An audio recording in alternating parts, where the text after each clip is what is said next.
नमस्कार, मैं रवीश कुमार। कोलकाता हाईकोर्ट के जस्टिस अभिजीत गांगुली ने इस्तीफा देने का ऐलान कर दिया है।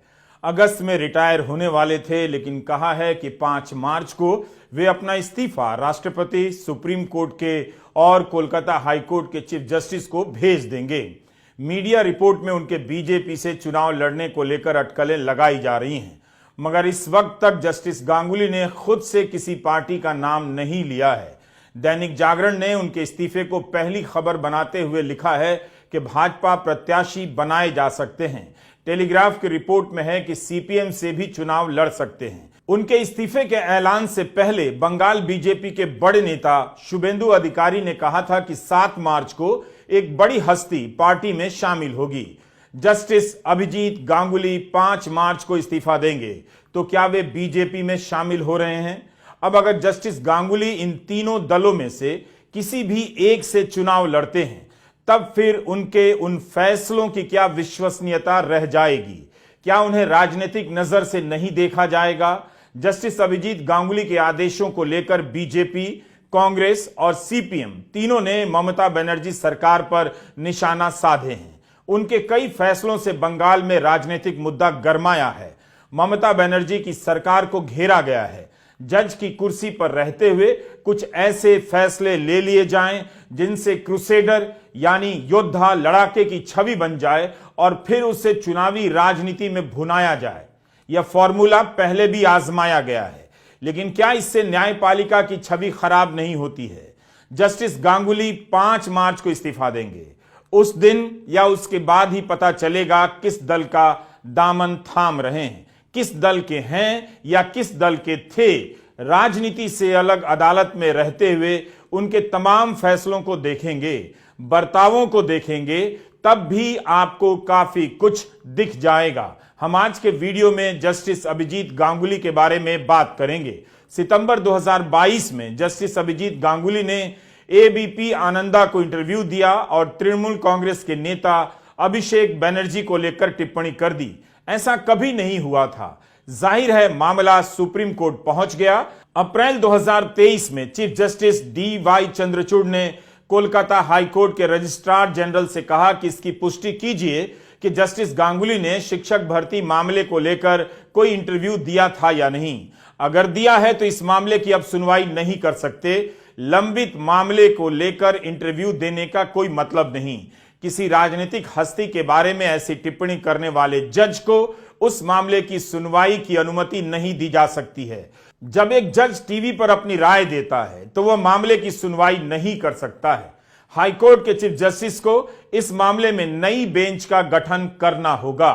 जिस दिन सुप्रीम कोर्ट ने बेंच बदलने के आदेश दिए, उसी दिन जस्टिस गांगुली ने सुप्रीम कोर्ट के सेक्रेटरी जनरल को आदेश दे दिया कि सुप्रीम कोर्ट के सामने उनके इंटरव्यू की जो प्रतिलिपि दाखिल हुई है, वो आधी रात से पहले उनके सामने पेश की जाए। वे देखना चाहते हैं कि सुप्रीम कोर्ट के सामने उनका केस ठीक तरीके से रखा गया या नहीं। यह अपने आप में अप्रत्याशित था, कभी नहीं हुआ। सुप्रीम कोर्ट को उस दिन रात 8 बजे स्पेशल सुनवाई करनी पड़ गई और उनके आदेश पर रोक लगाई गई। ऐसे रहे हैं जस्टिस अभिजीत गांगुली के फैसले। जवाब में जस्टिस गांगुली ने तब कहा था, सुप्रीम कोर्ट जुग जुग जियो। इस ट्रैक रिकॉर्ड को सामने रखकर आपको क्या लगता है, अब जब वे चुनावी राजनीति में उतर रहे हैं तो क्या यह नहीं देखा जाएगा कि वे पद पर रहते हुए क्या कर रहे थे? शिक्षक नियुक्ति के मामले में स्कैम के कथित आरोपों के चलते जस्टिस गांगुली ने 32,000 शिक्षकों की नियुक्ति खारिज कर दी। बाद में एक डिवीजन बेंच ने उस आदेश पर रोक लगाई। इंडियन एक्सप्रेस में कोलकाता हाईकोर्ट के वकील जयंत मित्रा का बयान छपा है कि 1 हफ्ते पहले तक सरकार के पक्ष या विरोध में फैसले सुनाकर चुनाव की घोषणा के समय इस्तीफा देना न्यायपालिका की स्वायत्तता पर सवाल उठाता है। लेकिन क्या बीजेपी ऐसे जज को उम्मीदवार बनाएगी जिसने न्यायपालिका की मर्यादाएं तोड़ी हो? क्या सीपीएम उम्मीदवार बनाएगी? जस्टिस गांगुली ने 3 दलों के नाम लिए हैं, बीजेपी, सीपीएम और कांग्रेस के। यह सवाल तीनों दलों से है। सुप्रीम कोर्ट को आदेश देने वाले, अपने सहयोगी पर राजनीतिक दबाव का आरोप लगाने वाले, खुद राजनीतिक इंटरव्यू देने वाले जज को वे उम्मीदवार बनाकर क्या संदेश देना चाहते हैं? क्या प्रधानमंत्री मोदी यह जोखिम उठाना चाहेंगे? पहले से ही उनके कार्यकाल में न्यायपालिका को लेकर 100 तरह की बातें हो रही हैं। अब अगर जस्टिस गांगुली बीजेपी से उम्मीदवार बनाए जाते हैं तो उन बातों को मजबूती ही मिलेगी। जस्टिस गांगुली ने पद पर रहते हुए 14 मामलों में सीबीआई जांच के आदेश दिए हैं। ये सारे मामले ममता बनर्जी की सरकार के खिलाफ हैं। उनके फैसले के कारण 4 विधायक इस वक्त जेल में हैं। अब वही जज किसी और पार्टी का दामन थामकर उस सरकार पर उन्हीं मामलों को लेकर राजनीतिक आरोप लगाएंगे तो क्या बच जाएगा? क्या इस तरह न्यायपालिका की छवि को दांव पर लगने दिया जा सकता है? हमने इसी 29 फरवरी को एक वीडियो बनाया था। हमारे YouTube channel Ravish Kumar official पर आप यह वीडियो देख सकते हैं। इस वीडियो में जस्टिस AM खानविलकर के सुप्रीम कोर्ट से रिटायर होने के बाद लोकपाल बनाए जाने के संदर्भ में सरकारी पोस्ट वितरण की राजनीति का उल्लेख किया गया है।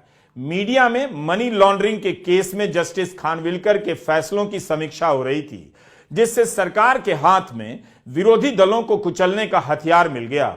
यही नहीं, राम मंदिर के फैसले से जुड़े 3 जजों को रिटायरमेंट के बाद कुछ ना कुछ मिल गया। चीफ जस्टिस पद से रिटायर होने के बाद रंजन गोगोई राज्यसभा के सदस्य बना दिए गए। पूर्व चीफ जस्टिस यूयू ललित ने कहा है कि वे सरकार द्वारा नियुक्ति के विरोध में नहीं हैं, लेकिन खुद राज्यसभा सदस्य या राज्य का राज्यपाल नहीं बनना चाहेंगे। चीफ जस्टिस के पद से रिटायर होने वाले व्यक्ति का राज्यसभा का सदस्य बनाया जाना, बनना और राज्यपाल बन जाना उचित नहीं है। कम से कम प्रधानमंत्री नरेंद्र मोदी को यूपी के मुख्यमंत्री योगी आदित्यनाथ की यह बात सुन लेनी चाहिए कि न्यायपालिका में आम लोगों का भरोसा बना रहना कितना जरूरी होता है। एक कॉमन मैन का विश्वास न्यायिक जगत से बना है। हमें उस विश्वास को बरकरार रखने में अपना योगदान देना चाहिए, क्योंकि अगर लोकतंत्र में जनता का विश्वास डगमगाया तो फिर उसको सड़कों पर उतरने में देर नहीं लगेगी।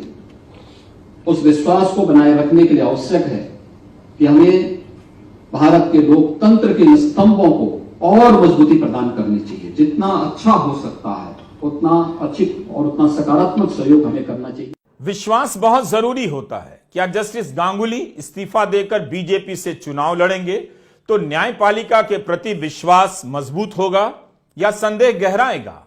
हर गलत का यही जवाब नहीं हो सकता कि पहले भी ऐसा हुआ है। सुप्रीम कोर्ट खुद अपने पुराने फैसलों को पलटता है। आज ही सुप्रीम कोर्ट ने फैसला दिया है कि रिश्वत लेकर अगर सांसद या विधायक वोट देते हैं तो गलत है, भ्रष्टाचार है, इसकी अनुमति नहीं दी जा सकती। 1998 के सुप्रीम कोर्ट के फैसले को पलट दिया गया है। पुराने फैसले पलटे जाते हैं, पुरानी गलतियों को सही किया जाता है। जस्टिस अभिजीत गांगुली को टिकट देकर कोई भी राजनीतिक दल पुरानी गलतियों को बड़ा ही करेगा।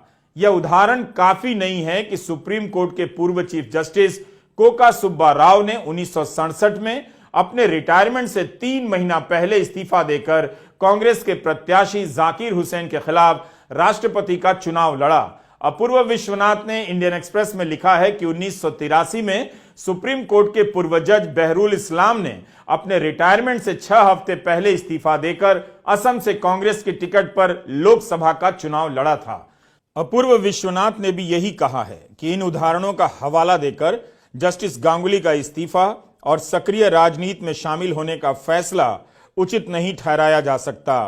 दोनों जजों के समय को देखा जाना चाहिए। क्या वो समय भी आज के जैसा था? इसी जनवरी की खबर है। जस्टिस अभिजीत गांगुली ने अपने ही हाई कोर्ट के डिवीजन बेंच के फैसले को अवैध बता दिया, बल्कि सहयोगी जस्टिस पर राजनीतिक पक्षपात के आरोप लगा दिए। जनवरी 2024 में जस्टिस गांगुली ने कथित मेडिकल भर्ती स्कैम के मामले को राज्य की पुलिस से लेकर सीबीआई को सौंप दिया। इस आदेश पर डिवीजन बेंच ने रोक लगा दी, जिसके बाद जस्टिस गांगुली ने फिर से मामले की सुनवाई की और राज्य के महाधिवक्ता को आदेश दिया कि मामले से जुड़े सभी दस्तावेज सीबीआई को दिए जाएं। उन्होंने कहा कि उन्हें डिवीजन बेंच के आदेश के बारे में कोई जानकारी नहीं है और सीबीआई जांच की मांग न किए जाने के बावजूद उन्होंने मामले को सीबीआई की स्पेशल इन्वेस्टिगेशन टीम को सौंप दिया। उन्होंने यह भी कह दिया कि जस्टिस सोमेन सेन ने जस्टिस अमृता सिन्हा पर दबाव बनाया कि अभिषेक बनर्जी को परेशान ना किया जाए। जस्टिस गांगुली ने अपने आदेशों में लिख दिया कि सुप्रीम कोर्ट को ठीक लगे तो सरकार के मामलों में जस्टिस सेन द्वारा दिए गए आदेशों की समीक्षा की जानी चाहिए। इस घटना के बाद सुप्रीम कोर्ट ने पूरे मामले को अपनी 5 जजों की बेंच को सौंप दिया, ये कहते हुए कि हम किसी बेंच पर आरोप नहीं लगा सकते, पर हम किसी तरह इस मामले को संभालेंगे। इसी मामले की सुनवाई के दौरान महाधिवक्ता से जस्टिस गांगुली की बहस हो गई और उन्होंने महाधिवक्ता पर निजी टिप्पणी कर दी। 2 हफ्ते बाद उन्होंने अपने बयान के लिए सार्वजनिक रूप से माफी मांगी थी। तृणमूल कांग्रेस के नेता अभिषेक बनर्जी ने इसी मामले में सुप्रीम कोर्ट से मांग की कि जस्टिस गांगुली मीडिया में अपने बयानों को लेकर संयम बरतें, ऐसे बयान न दें जिनसे ईडी या सीबीआई की जांच प्रभावित हो।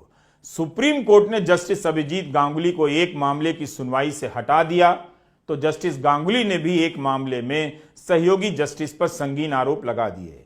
अब यही व्यक्ति चुनावी मैदान में उतरने जा रहे हैं, देखना आप सभी को है। जस्टिस अभिजीत गांगुली ने पश्चिम बंगाल के टीवी चैनल एबीपी आनंदा से कहा है कि टीएमसी के नेताओं ने कई बार मुझे चुनौती दी है कि मैं चुनाव लड़ूं, तो मैंने सोचा क्यों नहीं। उन्होंने अभी तय तो नहीं किया है, लेकिन वे भाजपा, कांग्रेस या सीपीएम में जा सकते हैं। साफ साफ उन्होंने नहीं कहा कि वे भाजपा में जा रहे हैं। उन्होंने एबीपी आनंदा से कहा कि तृणमूल के तानों और अपमानजनक टिप्पणियों के कारण ही आज वे यहां पर हैं। यह कुछ ज्यादा नहीं है, बहाना नहीं है। अपमान से आहत होने के नाम पर राजनीति में आए दिन कितने मुद्दे खड़े कर दिए जाते हैं। अब जज साहब अपने अपमान को लेकर चुनाव में आने की बात कर रहे हैं।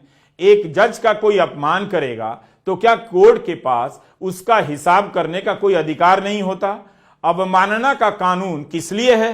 तब तो फिर अवमानना की जगह यह कर देना चाहिए कि जज साहब अवमानना होने की स्थिति पर इस्तीफा देंगे, चुनाव लड़ेंगे। यह हो क्या रहा है इस देश में?